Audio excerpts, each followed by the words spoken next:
how does that one rank in the emotional world for you? That was just a really tough one. It obviously sucks to compete so hard and come back the way I did in the second set tiebreak and save the match points just to double fault it away. So it's it sucks to be in. It's probably the biggest match I've played in my career as far as make a quarterfinals of a Masters points and all that. So it's really tough to lose that match. How do you regather yourself after having a set point in the second set and then losing that? Emotions have to be up and down. Sorry, what was the second part of that? I'm just commenting. The emotions have to be up and down. How do you handle that? Yeah,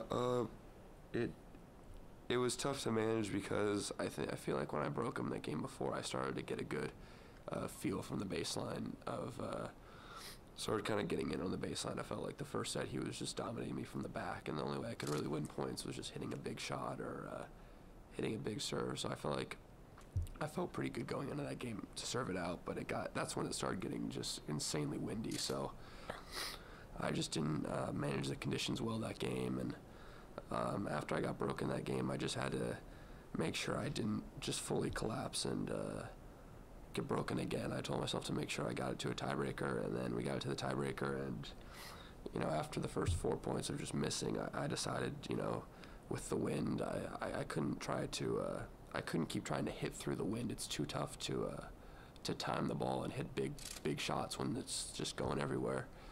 So I kind of changed my strategy for the conditions. It just made more balls, and that's how I was able to turn it around.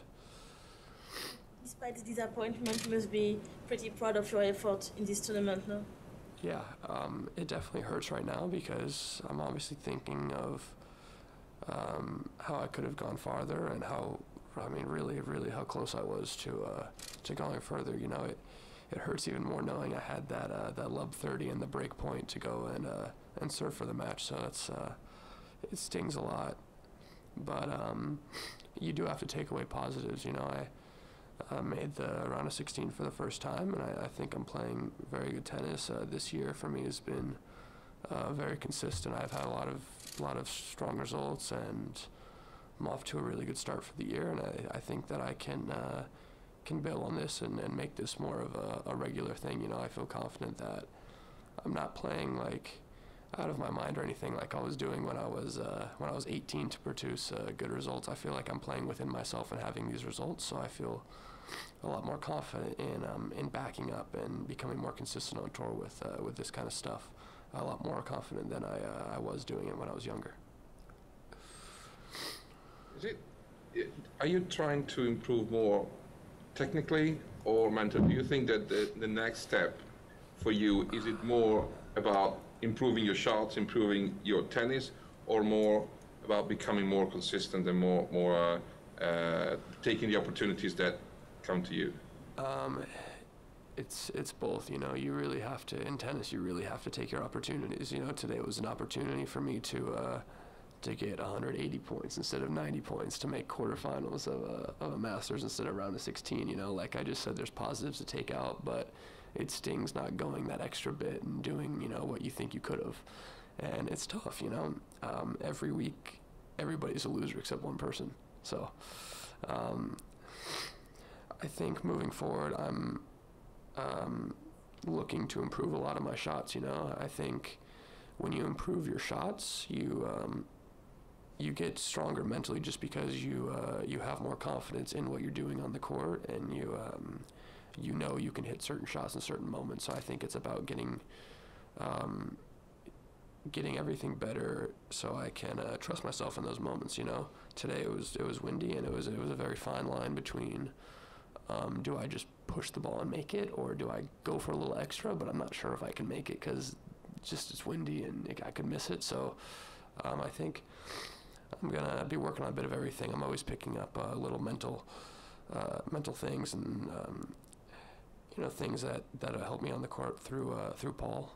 But definitely think I need to just improve everything, obviously. When you're not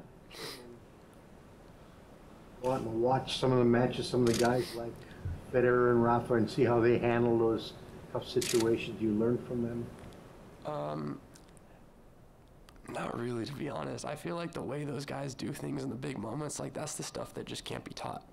And I feel like just being clutch in big moments and handling those big moments the best, just how they handle it, I just think that's something that can't really be taught, and I think that's what makes a lot of champions champions. And I think you can learn from how they, like how their body language is and how they approach situations, but the actually doing it, I just think it's something that, you know, it just can't be taught. And usually I feel pretty good as well in those moments where I can come up with something and play my best tennis when it matters most. So Alexander Zverev is said by many to be the leading prospect among the very young players. He loses a real tough 5-setter to Chung in Melbourne. Then Federer goes up to him and says, "Hey, relax, don't be so hard on yourself.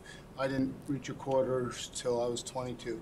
Talk about the process of gaining confidence, of someday getting in that place where you are clutch in the big moments.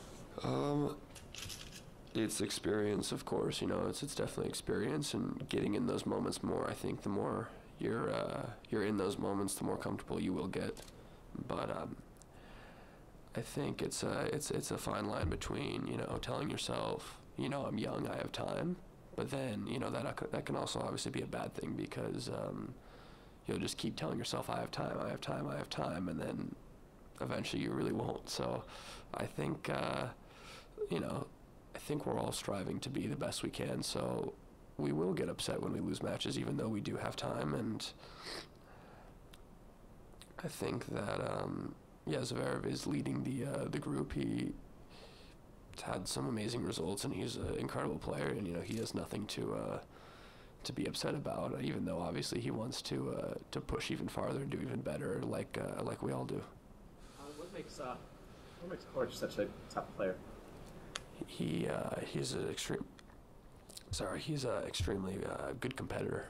You know, on the court, he fights harder than almost anybody, and he really doesn't give you anything on the court. He doesn't give you much. You know, you have to earn a lot of points. You don't get too many freebies.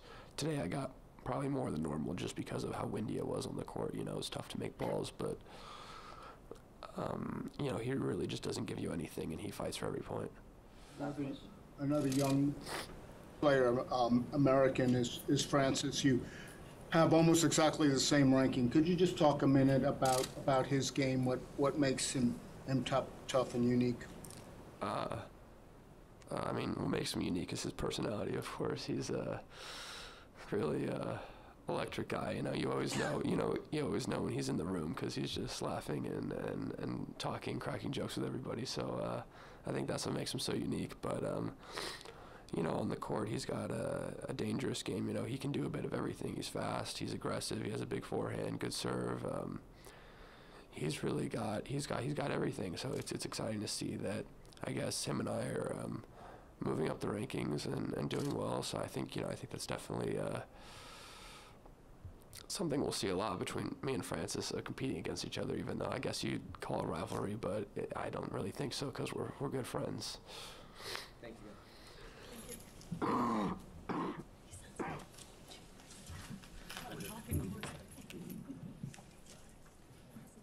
You can't get